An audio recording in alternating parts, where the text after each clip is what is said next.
Clown Art est de retour. Il a dormi pendant 5 ans et il veut se venger de Sienne. Cette fois, il sera accompagné de Vicky, et ensemble, ils terroriseront toute la ville, laissant une mer de sang sur leur passage. Ils dorment paisiblement. Leur fille ouvre la porte et dit à sa mère qu'il y a quelqu'un sur le toit. Elle croit que tout était le rêve de sa fille, puisqu'elle n'entend rien. Son père se réveille et demande à sa femme de s'occuper de sa fille, car il doit se réveiller très tôt. Alors elle ramène sa fille au lit et la calme, lui expliquant que peut-être celui qui a fait les bruits était le Père Noël. Sa mère descend à la cuisine pour préparer des biscuits et du lait pour le Père Noël. Mais elle remarque que la porte d'entrée est ouverte. Elle la ferme et retourne dans son lit pour se plaindre à son mari qu'elle a oublié de fermer la porte. Lui seul ne le fait pas. Cela ne me dérange pas de dormir, mais elle lui rappelle qu'ils doivent faire disparaître les cookies le matin pour que sa fille pense que le Père Noël les a mangés. Son mari lui promet qu'il s'en occupera, mais elle veut juste dormir maintenant. De l'autre côté, la fille entend des bruits et descend pour enquêter. Elle remarque qu'il y a quelqu'un qui se promène, donc elle est très excitée. Elle va réveiller son petit frère pour qu'il puisse voir le Père Noël. L'enfant veut aussi juste dormir. La fille descend seule et rencontre le Père Noël. Il vérifie son sac de cadeaux. La fille se cache et on voit comment le Père Noël sort une hache de son sac et monte les escaliers avec.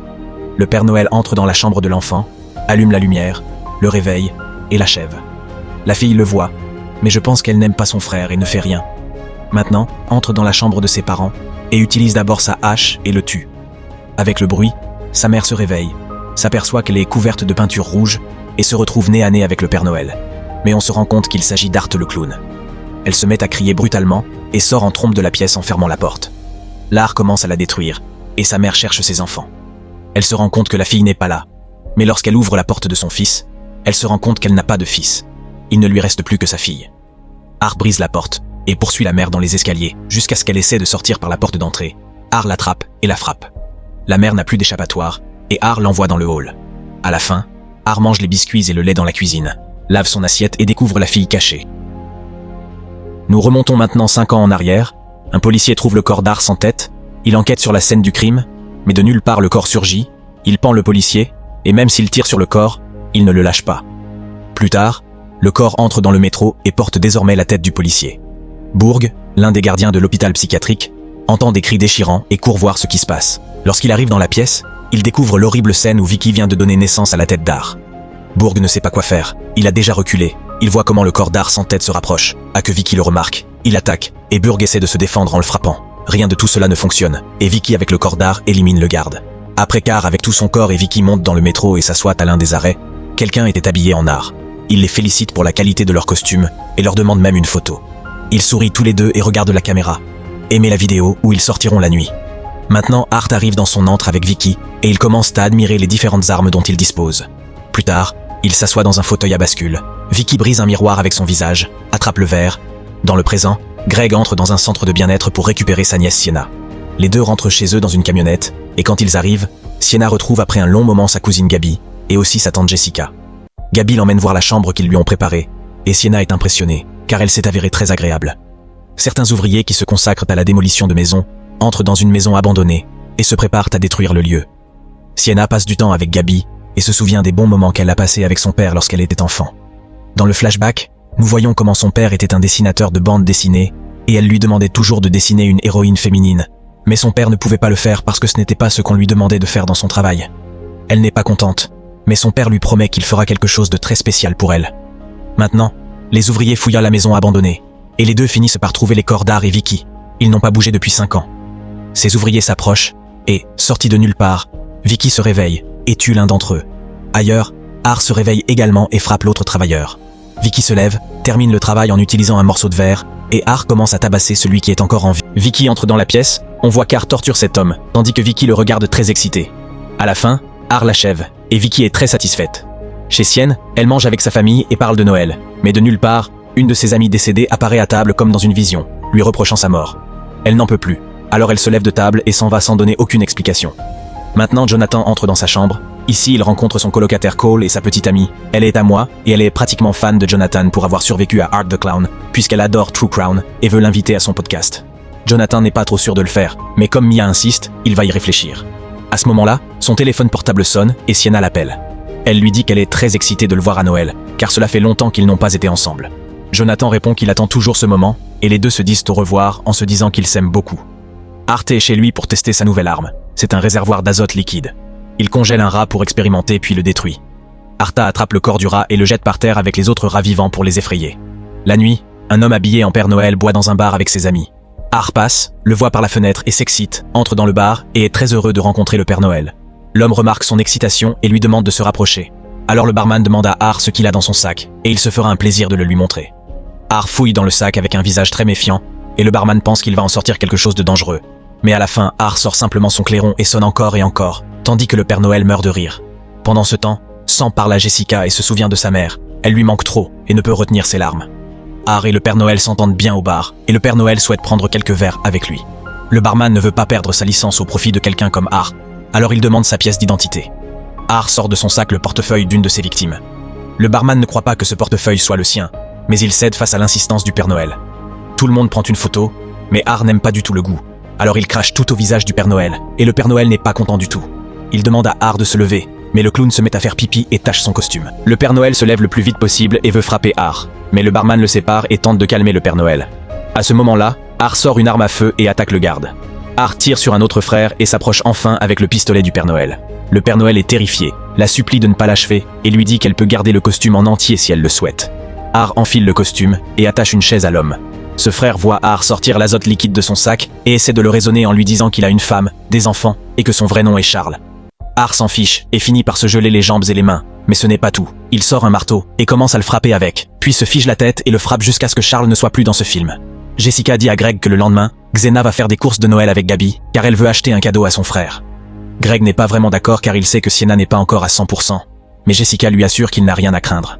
Sienna et Gabi sont au centre commercial à la recherche de vêtements pour Jonathan, mais il y a un homme habillé en Père Noël qui prend des photos avec les enfants jusqu'à ce qu'il fasse une pause.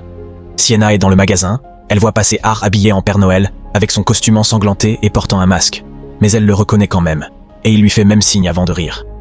Gabi s'approche pour voir si Sienna a quelque chose, mais elle lui dit que tout va bien. Jonathan regarde l'un des épisodes du podcast où il a été invité et reçoit un appel de sa sœur. Plus tard, les deux se réunissent pour discuter, et Sienna lui demande s'il ne veut pas aller chez Jessica avant Noël. Jonathan lui dit qu'elle ne peut pas parce qu'elle est invitée à une fête à laquelle elle souhaite aller.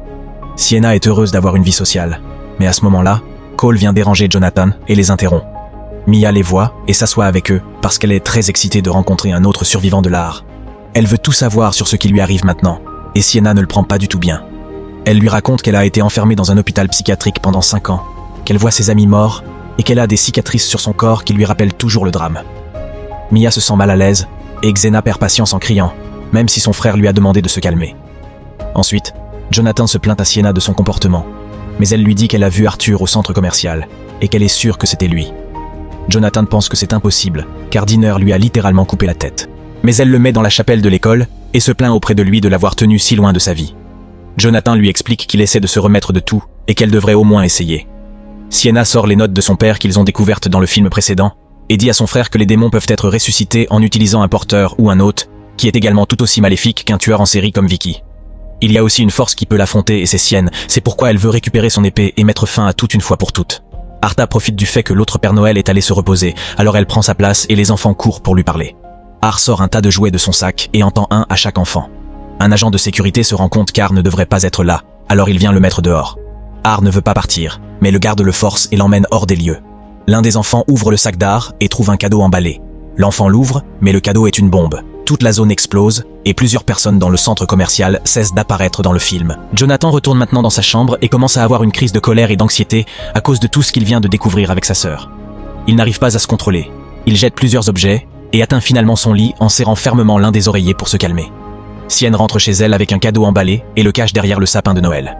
Gabi le découvre et veut savoir à qui est destiné le cadeau, mais Sienna ne veut pas le lui dire. Gabi remarque que les mains de Sienne sont très sales et elle lui dit simplement qu'elle est tombée dans la terre. Sienna entre dans la salle de bain et se lave tout le visage. Maintenant, Art arrive à la fête universitaire. Il entre avec son sac plein d'armes, et d'un autre côté, Sienna dit à Jessica que Jonathan va à une fête ce soir-là, et que les deux sont heureux parce qu'ils socialisent. À cela, Gabi commente que Sienna n'aime plus les céréales, et c'est là que Sienna se rend compte que Gabi a lu son journal. Les deux montent dans sa chambre, et Sienna se plaint d'avoir lu quelque chose de personnel. Gabi s'excuse, mais veut savoir si tout ce qui est déjà écrit sur l'art est réel. Sienna lui ment en lui disant que tout n'était pas réel, et que depuis qu'elle est malade, elle voit parfois des choses qui n'existent pas. Sienna fait promettre à Gabi de ne dire à personne ce qu'elle a lu, et la fille le fait. Cole et Mia discutent avant d'aller à la fête. Elle est très déçue puisqu'apparemment ni Jonathan ni Sienna ne seront sur son podcast. Art passe par la pièce et reste pour écouter ce qu'on disait de lui. Et Mia dit à Cole qu'elle a besoin de ces entretiens pour savoir exactement ce que ça fait d'être face à face avec Hart. Mia commence à embrasser Cole et lui demande de l'aider à convaincre Jonathan. Cole n'en est pas sûr, mais voyant que Mia est prête à avoir des relations intimes, il le fait, tandis qu'Hart s'éloigne sans rien leur faire. Xena descend avec Gabi pour jouer à des jeux de société, mais la nouvelle du massacre du centre commercial arrive à la télévision. Sienne commence à avoir une crise de panique parce qu'elle sait que c'était Hart et prévient tout le monde qu'ils sont en danger. Ni Greg ni Jessica ne peuvent croire ce qu'elle dit et veulent la calmer, mais Xena ne veut pas se taire et exige qu'ils parlent à Jonathan. Greg appelle Jonathan et lui dit que sa sœur a très peur. Sienna lui prend le téléphone et dit à son frère que tout recommence, il doit rentrer chez lui pour qu'il ne lui arrive rien. Jonathan répond qu'elle va y aller et lui demande si elle a récupéré l'épée. Elle lui répond oui, qu'ils doivent se retrouver sur place car Greg va la récupérer. Cole et Mia s'embrassent et Hart fait pipi. Quelques mètres plus tard, Hart fouille dans son sac et en sort une tronçonneuse. Le clown brise la porte vitrée et les attaque tous les deux, les blessant avec la tronçonneuse. Cole souffre. Hart fait trop mal à Mia et se rapproche trop d'elle pour qu'elle se retrouve face à Hart le clown. À la fin, Hart les termine tous les deux et, avec la peinture rouge, ils forment un ange. Ailleurs, Greg arrive sur le campus et fait savoir à Jonathan qu'il est dehors. En revanche, s'il ne dort pas et rêve de son père. Le rêve est une continuation du flashback précédent et nous voyons comment son père a dessiné un dessin d'une guerrière et explique qu'elle est un ange guerrier. Sorti de nulle part, nous voyons une partie du combat du film précédent entre elle et Hart, et enfin une vision où un monstre prépare l'armure de Sienne. Elle se réveille et entend les voix de ses oncles qui se battent. Sienna descend et rencontre Hart et Vicky. Elle tente de s'échapper mais Hart la poursuit et veut l'assommer. Sienna parvient à se défendre et veut saisir l'épée. Malheureusement, Hart gagne la bataille et d'un seul coup l'endort. Quelques heures plus tard, Sienna se réveille attachée sur une chaise et découvre qu'Hart a achevé Greg. Elle voit Jessica assise devant elle et elle est attachée de la même manière. Vicky commence à ouvrir tous les cadeaux de Noël de la famille et Hart décore le sapin avec certaines affaires de Greg. Jessica demande à Vicky ce qui est arrivé à sa fille et Hart se dirige vers une table au centre qui a une cage recouverte d'un journal. Hart le ramasse et leur montre le crâne d'une personne mangée par des rats. Jessica et Sienna se mettent à crier désespérément et Vicky leur dit que c'est la tête de Gabi. Jessica ne veut pas y croire et crache au visage de Vicky. Hart s'approche, met un tube dans sa bouche pendant que Sienna regarde tout. Hart cède du marteau pour que le tube rentre au fond de la gorge de Jessica et Vicky sort les rats de la cage pour les y mettre. Les rats entrent et Vicky achève enfin Jessica. Elle vient voir le domaine et lui pose sa couronne d'épines sur la tête. Vicky indique clairement qu'elle y mettra fin, mais qu'elle doit d'abord faire autre chose. À ce moment-là, Hart retourne dans la chambre avec Gabi et lui montre le corps de sa mère. Hart attrape la tête de la cage et met des lunettes dessus pour que Sienna comprenne que la tête était en fait celle de Jonathan et non de Gabi. Sienna jure qu'elle les tuera, mais Vicky ne veut que la posséder. Alors elle commence à l'étouffer et lui ordonne de la laisser entrer. Sienna résiste de toutes ses forces et ne la laisse pas faire. Puis Vicky se rend compte que Sienna se bat toujours simplement parce que Gabi est toujours en vie, alors Hart veut déjà l'éliminer. Gabi leur demande au moins de la laisser offrir son cadeau à Sienna avant de mourir, et Vicky accepte.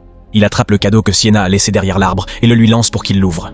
Sienna ne peut rien faire parce qu'elle est attachée. Alors Hart s'approche, se blesse les mains avec un marteau et la libère pour ouvrir son cadeau. Sienna le fait de toutes ses forces jusqu'à ce qu'elle ouvre la boîte. Elle sort l'épée, coupe le cou d'Hart et jette l'épée dans la poitrine de Vicky. Sienna s'approche de Vicky, lui arrache l'épée, la met dans sa bouche et lui coupe finalement la tête. Sienna serre Gabi dans ses bras et lui demande comment elle savait que l'épée était là. La jeune fille lui raconte qu'elle a ouvert le cadeau un autre jour par curiosité et qu'elle l'a de nouveau emballé. Sur ce, Hart attrape sa tronçonneuse et les attaque, mais Sienna se défend avec son épée. Les deux se battent dans toute la maison jusqu'à ce qu'Hart parvienne à la blesser. Le combat continue et Hart parvient à faire voler l'épée et Sienna se défend à coups, jusqu'à ce que le clown lâche la tronçonneuse et veut rapprocher son visage de la scie. Sienna attrape Hart de toutes ses forces et il la laisse partir à cause de la douleur. Maintenant, il veut récupérer l'épée, mais Hart le repousse et met sa tête dans le ventre ouvert de son frère. Et Sienna parvient à se libérer de Hart et récupère l'épée. Elle l'enfonce dans le ventre d'Hart et est sur le point de l'achever. Mais soudain, le sol se brise et les portes de l'enfer s'ouvrent. Elle ne peut pas l'atteindre, alors il lui passe l'épée par le côté du manche. Gabi l'attrape, mais comme Sienna attrape la partie pointue, elle se coupe les mains à cause du poids, et Gabi tombe en enfer. Maintenant, Sienna se lève et remarque qu'Hart s'est échappé par une fenêtre, car il est toujours en vie. Sans s'allonger sur le sol, elle enlève la couronne d'épines et voit comment les blessures de ses mains guérissent et se régénèrent d'elles-mêmes. Sienna jure de récupérer Gabi pendant qu'Hart est assis à un arrêt de bus.